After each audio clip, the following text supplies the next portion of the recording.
साथियों नमस्कार। मैं 2-3 हफ्ते से कोई वीडियो नया नहीं डाल रहा था, केवल शॉर्ट वीडियो डाल रहा था। लेकिन ग्रुप में मैसेज बहुत सारे घूम रहे हैं और ये मैसेज है, परिवहन निगम में संविदा पर परिचालकों की भर्ती होगी और दिया हुआ है गोरखपुर, गाजियाबाद, हरदोई, अलीगढ़, मुरादाबाद, तमाम जगहों पे लिखा हुआ है और दिया हुआ है। ये खबर जो है मतलब देखिए फैलाया जा रहा है, कहीं ना कहीं किसी के माध्यम से सूचना मिल रही है, कहीं ना कहीं लोग आगे पीछे कर रहे हैं। लेकिन सबसे बड़ी बात है कि जो समझने वाले, जो होशियार लोग हैं, उनको समझाना नहीं पड़ेगा। कारण यह है कि ऑलरेडी आउटसोर्सिंग के माध्यम से भर्ती चल रही है, तो संविदा के माध्यम से कैसे भर्ती होगी? जब तक आउटसोर्सिंग का कंपनियां चल रही हैं तब तक कैसे संविदा पे भर्ती हो सकती है? लेकिन तभी भी लोगों को नहीं समझ में आ रहा है और उसके बाद भी लोग परेशान हैं, बेचैन हैं और इस खबर को तमाम ग्रुपों में भेज रहे हैं। और ग्रुप के माध्यम से फेसबुक पे भी लग रहा है, ट्विटर पे भी लग रहा है, तमाम जगहों पे लोग सूचना पा रहे हैं कि नहीं नहीं भर्ती होगी, भर्ती होगी, भर्ती। और उसी के हिसाब से लोग हमारे पास भी फ़ोन कर रहे हैं। तो मैं स्पष्ट बता देना चाहता हूँ इस वीडियो के माध्यम से और इस क्लिप के माध्यम से कि ये सरासर फर्जी है। इसका ना डेट है, वो हिंदुस्तान जॉब लिखा हुआ है, ये लखनऊ का पता नहीं कब कै साल पुराना खबर है। इसमें अगर डेट दिया होता तो पता चलता। यहाँ तक कि इसमें एमडी महोदय का नाम भी नहीं दिया हुआ है। आप अगर पूरा ध्यान से पढ़ेंगे तो कहीं कुछ लिखा नहीं है, केवल संविदा परिचालक, संविदा कर्मियों की भर्ती, फलाने ढिकाने, इंटर पास, ये चाहिए वो चाहिए। इसमें एक और चाहिए, इसमें CCC का कहीं आपने देखा है? कहीं लिखा हुआ है CCC होना चाहिए। यानी कि ये कहीं ना कहीं बहुत पुराना पेपर की कटिंग है और इसको वायरल किया जा रहा है। और इसमें तमाम दिया हुआ कि 300, 464, 54, 153, 196, 310, 92 इतनी सीटें खाली हैं। ऑलरेडी संविदा पे परिचालकों की संख्या अधिक से अधिक हो गई है।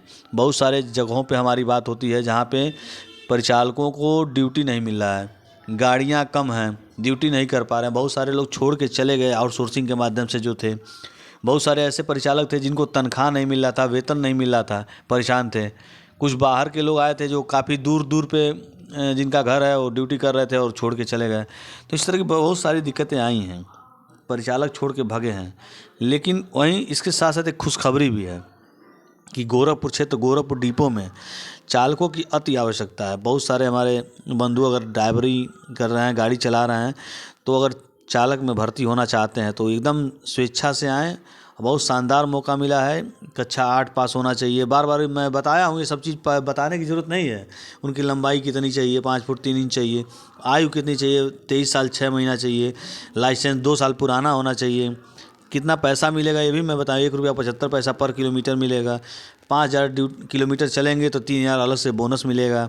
आपको साप्ताहिक छुट्टी मिलेगी, DR रेस्ट, सारी व्यवस्थाएं मिलेंगी। लेकिन चालकों की भर्ती के लिए तमाम कर रहे हैं। लेकिन परिचालक की भर्ती जो हो रही है वो संविदा पर नहीं हो रही है, आउटसोर्सिंग के माध्यम से होगी और भविष्य में भी ऐसी होगी। हमको तो नहीं लग रहा भविष्य में, क्योंकि आने वाले समय में जो बसों के साथ जो गाड़ी मालिक अनुबंधित बस लगाएंगे वो कंडक्टर भी देंगे, ड्राइवर भी देंगे, तो कंडक्टर की भी भर्ती नहीं होगी। लेकिन अब झूठ कुछ फैलाया जा रहा है, तो उससे मैं चाहूँगा कि उससे आप लोग दूर रहिए, अफवाह के चक्कर मत पड़िए, किसी के बहकावे मत आइए। और नहीं तो फिर अपना रुपया पैसा बर्बाद करना हो तो कोई बात नहीं, आप बर्बाद कर सकते हैं, मैं रोकने वाला तो कोई हूँ नहीं। लेकिन अगर चालक में भर्ती होना है तो इसमें नंबर भी दिया हुआ है 8470843543। इस पर आप बात कर सकते हैं। दूसरा एक और नंबर है, उस पर भी बात कर सकते हैं। तीसरा एक और नंबर है 9450440098, इस पर भी आप बात कर सकते हैं। और 22 नवंबर को ये जो है कार्यक्रम होने वाला है, इसमें आप शामिल होकर और चालक पद पे काम कर सकते हैं। बहुत अच्छी व्यवस्था है अगर कोई चालक गाड़ी चलाना चाहते हैं। देखिए परिवहन विभाग में क्या है कि एक ब्रांड हो जाएगा, आपकी एक ब्रांड में काम कर रहे हैं। आप कहीं भी टेम्पू चला सकते हैं, टैक्सी चला सकते हैं, किसी की गाड़ी चला सकते हैं। लेकिन जब आप रोडवेज़ की गाड़ी चलाएंगे तो एक आपके सीने पे जब ये वर्दी पहन के आप घूमेंगे तो लगेगा कि हाँ हम परिवहन विभाग में काम करते हैं। उत्तर प्रदेश परिवहन विभाग में एक ब्रांड है, तो ब्रांड को कोई नहीं तोल सकता है। तो जब आप कहीं खड़े होंगे और आप किसी से कहेंगे कि हम भाई परिवहन विभाग में हैं, तो एक सम्मानजनक स्थिति में आपको देखेगा अगला।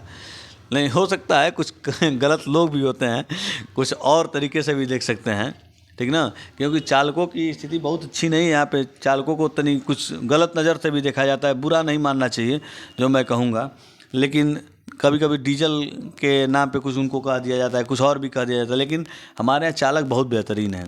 जो गाड़ी चलाते हैं, रात रात भर जगते हैं और सारे यात्रियों को समय पर पहुंचाते हैं। बरसात के समय में गाड़ी चलाते हैं, किस तरह स्लिप करता है उस समय भी गाड़ी चलाते हैं।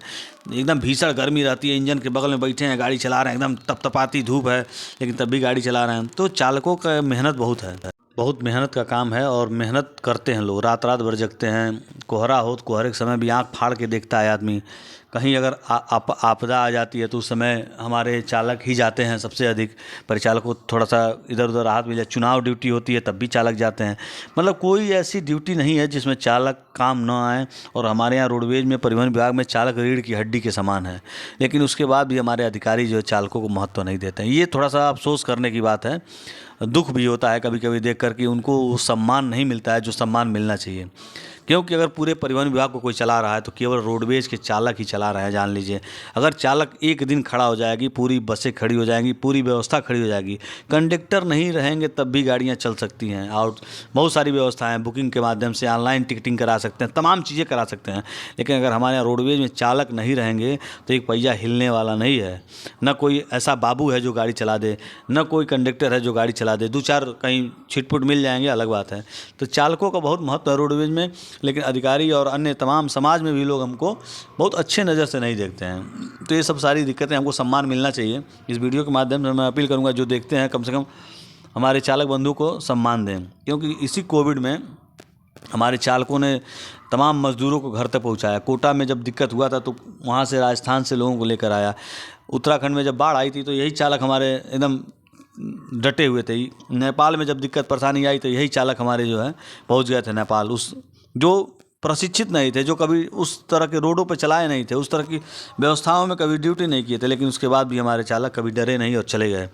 तो मैं ऐसे चालकों का सम्मान करता हूँ। जय